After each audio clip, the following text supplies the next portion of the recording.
Hello students and welcome to the lecture. आप सभी का स्वागत है इस लेक्चर में। तो जैसा कि आप सभी देख सकते हैं कि इस लेक्चर में हम बात करेंगे बैंकिंग के प्रकार और बैंकों के प्रकार के बारे में। ठीक है।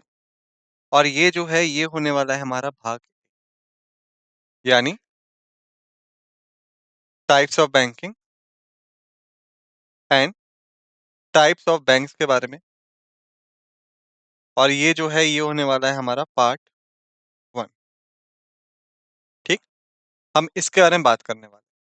तो जब हम बात करते हैं इन चीजों की तो कई बार हमें देखने में लगता है कि बैंकिंग के प्रकार और बैंकों के प्रकार ये दोनों एक जैसे ही हैं, सेम। पर असल में ऐसा होता ही नहीं।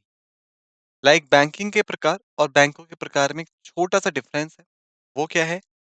बैंकिंग और बैंक को पहले समझ लें। बैंक क्या है? बैंक एक संगठन है, एक ऑर्गेनाइजेशन। ठीक है। बैंकिंग क्या है कि किस तरह के कार्य उस संगठन में होते हैं। जैसे पेमेंट बैंकिंग होती है, यूनिवर्सल बैंकिंग होती है, आपका रिटेल बैंकिंग होती है, किस तरह की होती है। तो बैंक एक संगठन है और बैंकिंग की वो संगठन किस प्रकार से कार्य करता है वो, इसी चीज को हम लोग यहाँ पे देखने जा रहे हैं इस लेक्चर। ठीक है। और जैसा कि मैंने कहा कि ये भाग 1 होने वाला है, पार्ट 1 होने वाला है। इस लेक्चर में इन चीज़ों को हम कवर करने वाले हैं। पैरा बैंकिंग को, नैरो बैंकिंग को, ऑफशोर बैंकिंग को, ग्रीन बैंकिंग को, रिटेल बैंकिंग को, होलसेल बैंकिंग को, यूनिवर्सल बैंकिंग को, इस्लामिक बैंकिंग को, मर्चेंट बैंकिंग को, भारत में बैंकों के प्रकार को, अनुसूचित और गैर अनुसूचित बैंकों को, वाणिज्यिक बैंक को, अनुसूचित वाणिज्यिक बैंकों के प्रकार को, विकास बैंक को, सहकारी बैंक को, विशिष्ट बैंक और अंत में इन सभी का सारांश। यानी para banking, narrow banking, offshore banking, green banking, retail banking, wholesale banking, universal banking, Islamic banking, merchant banking, types of bank in India, schedule and non schedule banks, commercial banks, types of schedule commercial bank, development banks, cooperative bank, specialised bank और end में इन सभी की summary. ठीक है। लेकिन हर बार की तरह इस बार भी शुरुआत करने से पहले एक छोटा सा डिस्क्लेमर है यहाँ पे, जो कि हमें समझने की बहुत आवश्यकता है। तो disclaimer is like that the images used in a slide deck are for educational purposes only.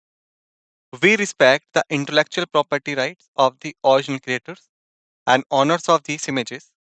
If you are the owner of any of the images used in this deck and have any concerns or issues, then please contact us at sathi@iitk.ac.in and we shall remove the image. आज सवीकरण हमारे slide deck में उपयोग की गई छवियां केवल शैक्षिक उद्देश्यों के लिए हैं। हम इन छवियों के मूल रचनाकारों और मालिकों के बौद्धिक संपदा अधिकारों का सम्मान करते हैं। यदि आप इस डेक में उपयोग की गई किसी भी छवि के मालिक हैं और कोई भी चिंता या समस्या है तो कृपया हमसे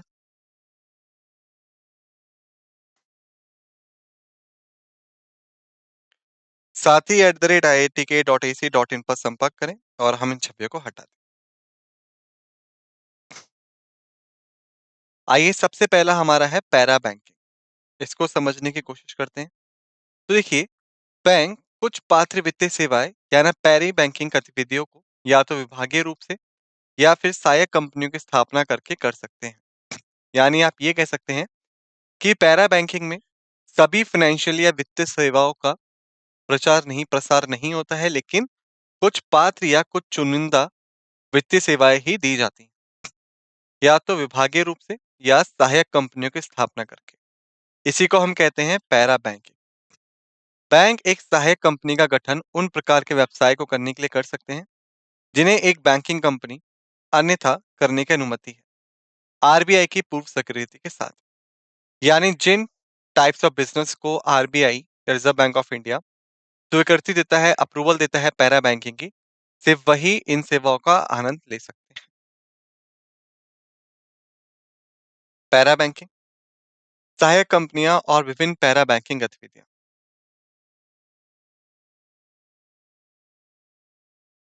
बैंकिंग विनियमन अधिनियम 1949 इसे एक बार करेक्ट कर लीजिएगा।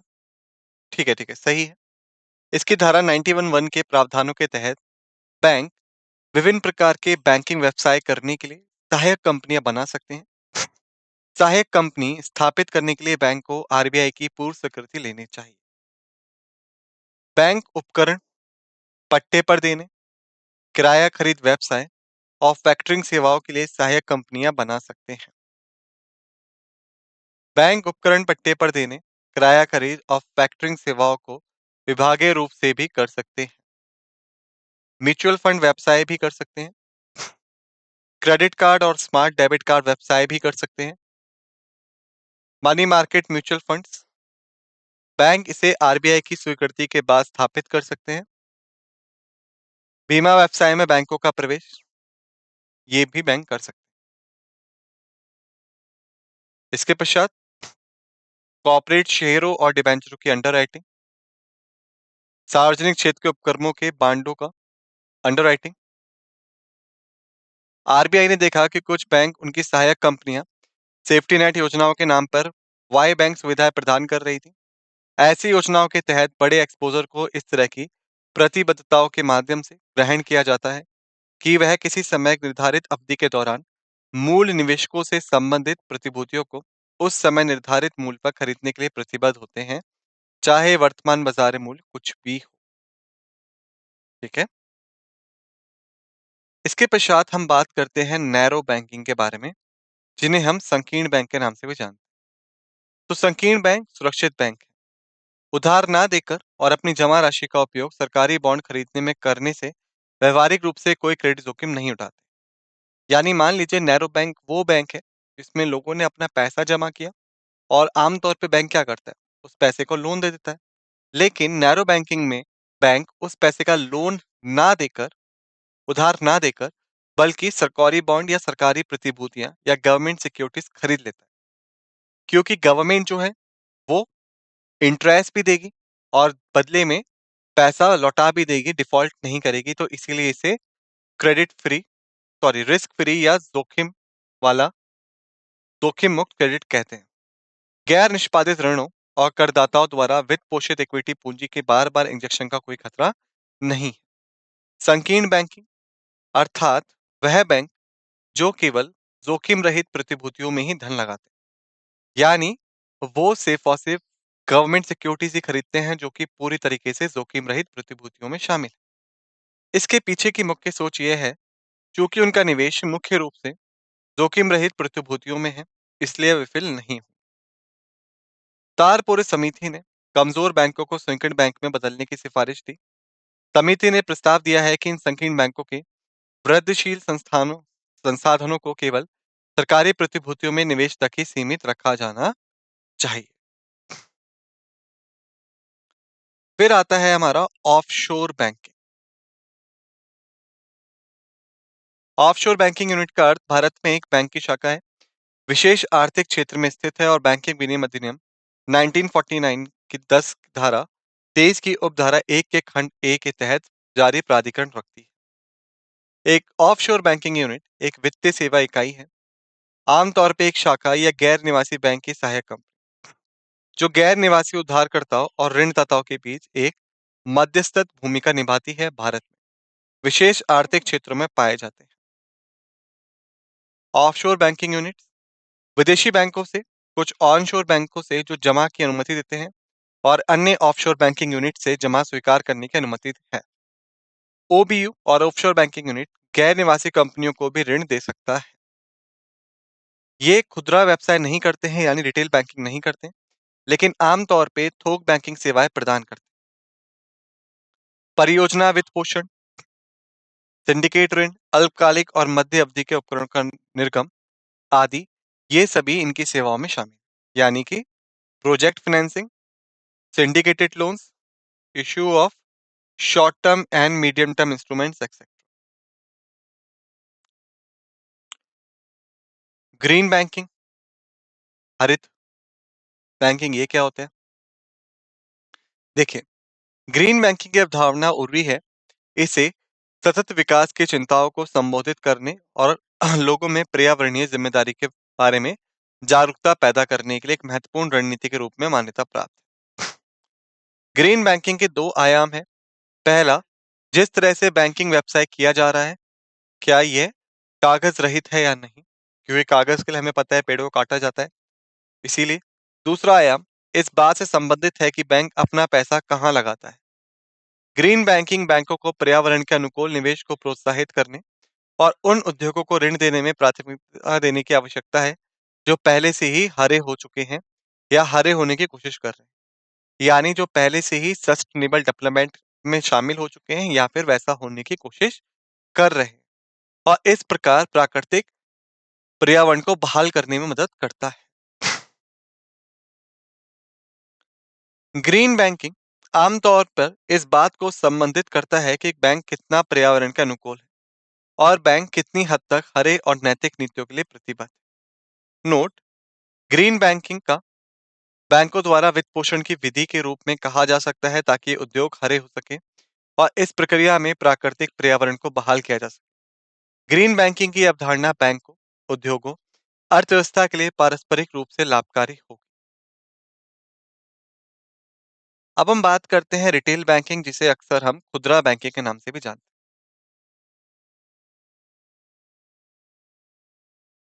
इसका तात्पर्य वाणिज्यिक बैंकों द्वारा व्यक्तिगत ग्राहकों के साथ लेन देन से है, जो बैलेंस शीट के दोनों पक्षों पर देनदारी और संपत्ति से संबंधित है। देनदारियों की ओर फिक्स्ड चालू बचत खाते, संपत्तियों की ओर बंधक ऋण जैसे व्यक्तिगत, आवासीय और ऑटो और शैक्षिक बैंकों द्वारा पेश किए जाने वाले अधिक महत्वपूर्ण उत्पाद हैं। संबंधित सहायक सेवाओं में क्रेडिट कार्ड या जमा सेवाएं शामिल। खुदरा बैंकिंग क्षेत्र की 3 बुनियादी विशेषताएं हैं। पहला, बहुउत्पाद जमा क्रेडिट कार्ड, बीमा, निवेश और प्रतिभूतियां। दूसरा, वितरण के बहु चैनल, कॉल सेंटर, शाखा, इंटरनेट और कियोस्क। तीसरा, बहु ग्राहक समूह, उपभोक्ता, छोटे व्यवसाय और कॉर्पोरेट।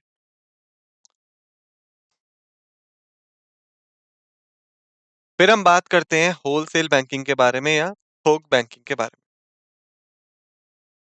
थोक बैंकिंग का तात्पर्य व्यापारी बैंकों और अन्य वित्तीय संस्थानों के बीच बैंकिंग सेवाओं से है। इसमें बैंक बड़े ग्राहकों जैसे बड़ी कंपनी और अन्य बैंकों के साथ लेन देन करते हैं। इसका तात्पर्य औद्योगिक और व्यावसायिक संस्थाओं, मुख्यतः कॉर्पोरेट्स और व्यापारिक घरानों, जिसमें बहुराष्ट्रीय कंपनियां, घरेलू व्यावसायिक घराने और प्रमुख सार्वजनिक क्षेत्र शामिल हैं, इनके साथ बैंकिंग व्यवसाय करना है। इसे अक्सर हम कॉर्पोरेट बैंकिंग के नाम से भी जाना जाता है। अन्य बैंकों, बड़ी बहुराष्ट्रीय कंपनियों और यहाँ तक कि सरकारी एजेंसियों को धन उधार देने और उधार लेने का कार्य भी करते हैं। यह कॉर्पोरेट यानी कंपनियां फार्मों, स्वामित्व संबंधित चिंताओं, सार्वजनिक क्षेत्र संस्थानों, समाजों, ट्रस्टों और क्लबों पर भी केंद्रित है। यानी लगभग आप कह सकते हैं कि हर तरह की चीज आपको होलसेल बैंकिंग में मिलती है। ये ज्यादातर व्यवसायों से या फिर बिजनेस से डील करते हैं, ना कि इंडिविजुअल कस्टमर्स से। Universal banking. यूनिवर्सल बैंकिंग बहुउद्देशीय और बहुकार्यात्मक वित्तीय सुपरमार्केट है। एक कंपनी जो वित्तीय सेवाओं की एक विस्तृत श्रेणी प्रदान करती है, जैसे कि स्टॉक, बीमा और रियल एस्टेट ब्रोकरेज, और एकल विंडो के माध्यम से बैंकिंग और वित्तीय सेवाएं प्रदान करती है।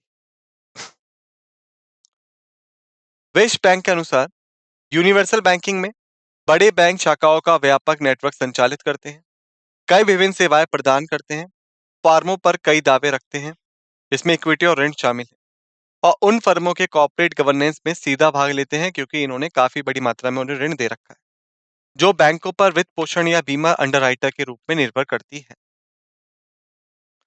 विकसित देशों में लोकप्रिय यूनिवर्सल बैंकिंग सभी वित्त उत्पादों और सेवाओं के लिए एक टॉप स्टॉप शॉपिंग प्रदान करती है। वाणिज्यिक बैंकिंग, निवेशक बैंकिंग, विकास बैंकिंग और बीमा जैसी वित्तीय सेवाओं की एक विस्तृत श्रेणी ग्राहक के लिए एक छत के नीचे उपलब्ध है। बचत खाते, जमा प्रमाण पत्र, म्यूचुअल फंड, क्रेडिट कार्ड और ऋण जैसे निवेश उत्पाद ग्राहक की पहुंच में होते हैं।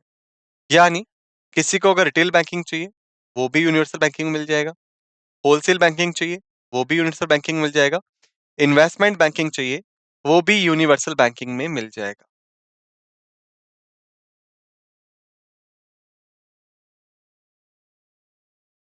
ठीक है, ये सभी मिल जाएंगे। फिर हम बात करते हैं इस्लामिक बैंकिंग। देखिए इस्लामिक बैंकिंग क्या होता है? इस्लामिक बैंकिंग असल में इस्लाम धर्म से उत्पत्तित एक बैंकिंग सिस्टम है, जो कि शरिया कानून पे कार्य करता है। यह एक वित्त प्रणाली है जो ब्याज ना लेने के सिद्धांतों पर आधारित है, जो कि इस्लाम में निश्चित है। जैसे हम बात करें, अगर आम तौर पे आप बैंक के पास जाते हैं लोन लेने के लिए, तो बैंक आपको फ्री में तो लोन देता नहीं है। वो आपसे कुछ इंटरेस्ट या ब्याज तो लागू करता ही है ना आपके ऊपर।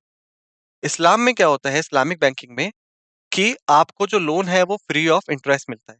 यानी आपसे उसका ब्याज नहीं लिया जाता, क्योंकि ब्याज जो है वो आप कह सकते हैं हराम है और मना है इस्लाम में। इस्लामिक बैंकिंग शरिया के अनुसार एक बैंकिंग प्रणाली है। इस्लाम में पैसे का कोई आंतरिक मूल्य नहीं होता है, इसलिए पैसे को लाभ पर बेचा नहीं जा सकता और इसे केवल शरिया के अनुसार उपयोग करने की अनुमति है। इस्लामिक कानून या शरिया किसी विशिष्ट अवधि के लिए पैसे के किराए के लिए कोई शुल्क, जिसे रिबा कहा जाता है, इस पर देने पर रोक लगाता है। मर्चेंट बैंकिंग बात करें यदि इसकी, देखिए मर्चेंट बैंकिंग और परामर्श सेवाओं का एक संयोजन, यानी इसमें बैंकिंग भी होती है और परामर्श सेवाएं भी दी जाती है। अपने ग्राहकों को वित्तीय विपणन, प्रबंधकीय और कानूनी मामलों के लिए परामर्श प्रदान करता है। परामर्श का अर्थ है शुल्क के लिए सलाह, मार्गदर्शन और सेवा प्रदान कर।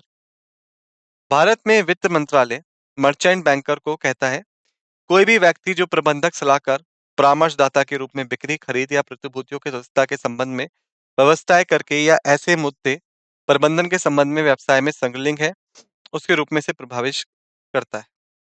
सामान्यतः मर्चेंट बैंक वित्तीय संस्थान होते हैं जो कॉर्पोरेट घरानों को वित्तीय सेवाएं, समाधान और सलाह प्रदान करते हैं। अब बैंकिंग को खत्म करने के बाद, टाइप्स ऑफ बैंकिंग को खत्म करने के बाद, अब हम बात करते हैं टाइप्स ऑफ बैंक्स के बारे में। Types of banks in India ही क्या है? व्यापक रूप से बैंकों को या तो वाणिज्यिक बैंक या केंद्रीय बैंकों के रूप में वर्गीकृत किया जाता है। उन्हें अनुसूचित और गैर अनुसूचित बैंक के रूप में भी वर्गीकृत किया जाता है। आइए इस पर चर्चा करें। Scheduled and non scheduled bank. RBI अधिनियम 1934 के तहत बैंकों को अनुसूचित बैंक और गैर अनुसूचित बैंक के रूप में वर्गीकृत किया गया। अनुसूचित बैंक वो हैं जो आरबीआई अधिनियम 1934 की दूसरी अनुसूची में दर्ज है। ये वे बैंक है जिनकी चुकता पूंजी और आरक्षित निधि का कुल मूल्य 5 लाख रुपए से कम नहीं। यानी दो कंडीशन है यहाँ पे। पहली क्या, उसकी दूसरी अनुसूची में शामिल होने चाहिए।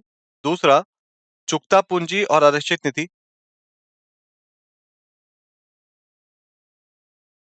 5 लाख रुपए से कम नहीं।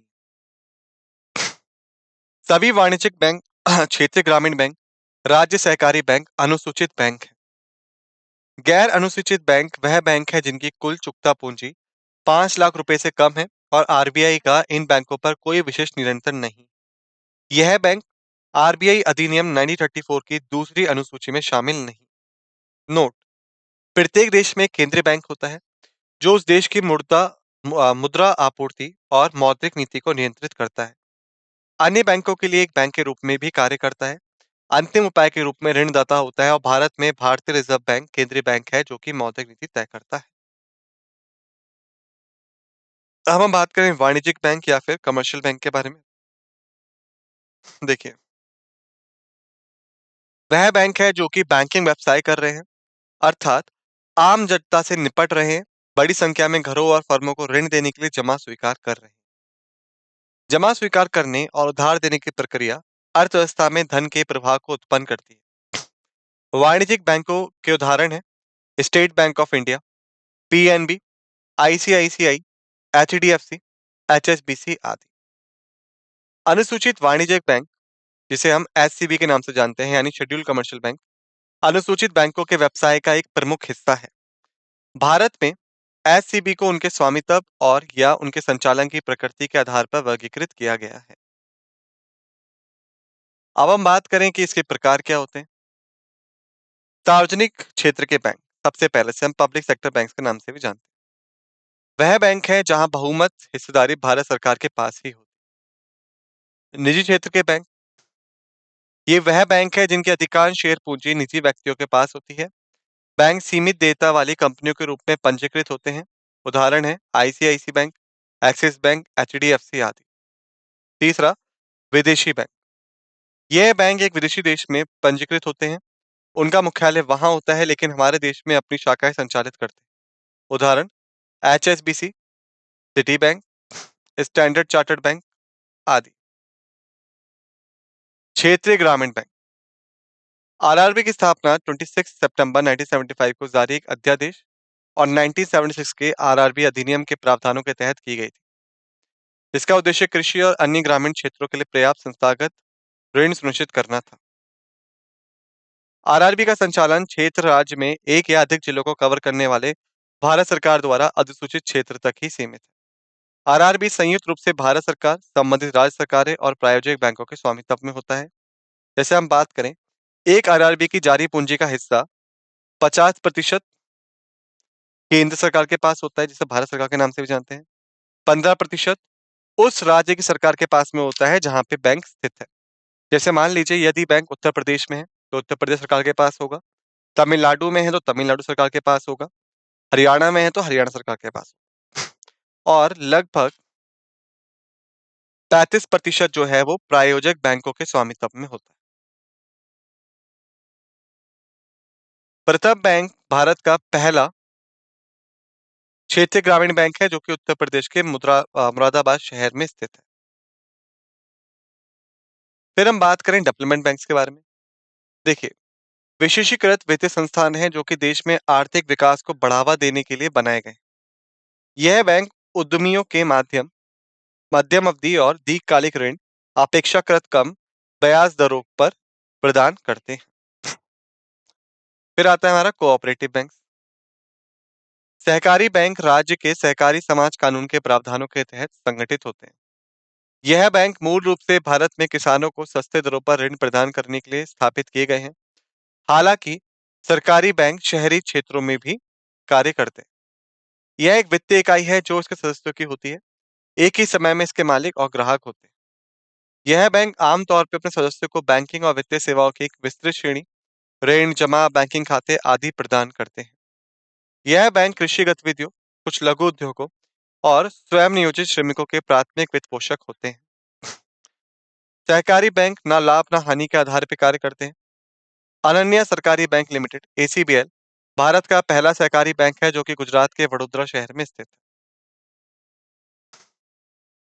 अब हम बात करें, भारत में सरकारी बैंक संरचना निम्नलिखित 5 श्रेणियों में विभाजित। प्राथमिक शहरी सहकारी योजना, प्राथमिक कृषि ऋण समितियां, जिला केंद्र सहकारी बैंक, राज्य सहकारी बैंक, भूमि विकास बैंक। विशेषीकृत और स्पेशलाइज्ड बैंक। वह बैंक जो विशेष क्षेत्र में व्यवसाय स्थापित करने के लिए आवश्यकताओं को पूरा करते हैं, समग्र समर्थन प्रदान करते हैं, उन्हें विशेषीकृत बैंक कहा जाता है। उदाहरण एग्जिम बैंक, सिडबी, नाबार्ड ऐसे बैंकों के उदाहरण हैं। ये बैंक किसी विशेष क्षेत्र या गतिविधियों में लगे होते हैं, इस प्रकार इन्हें विशेषीकृत बैंक कहा जाता है। आईबीए यानी इंडियन बैंकिंग एसोसिएशन और इंडियन बैंक एसोसिएशन या भारतीय बैंक संघ, इसकी वेबसाइट के अनुसार भारत में कुल बैंकों की संख्या ये है जो कि वक्त के साथ बदलती रहती है, तो इसको आपको लगातार निरंतर चेक करना है। इसी के साथ हमने विषय को समाप्त कर लिया है। अब बात करें हम समरी या सारांश की।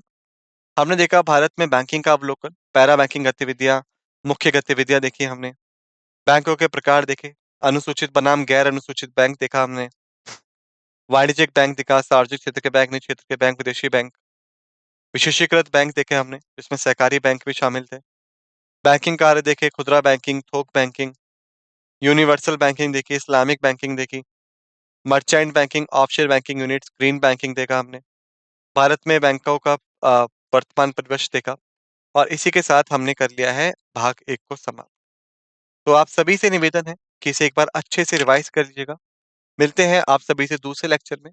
इसी के साथ इस लेक्चर को समाप्त करते हैं। आप सभी का धन्यवाद।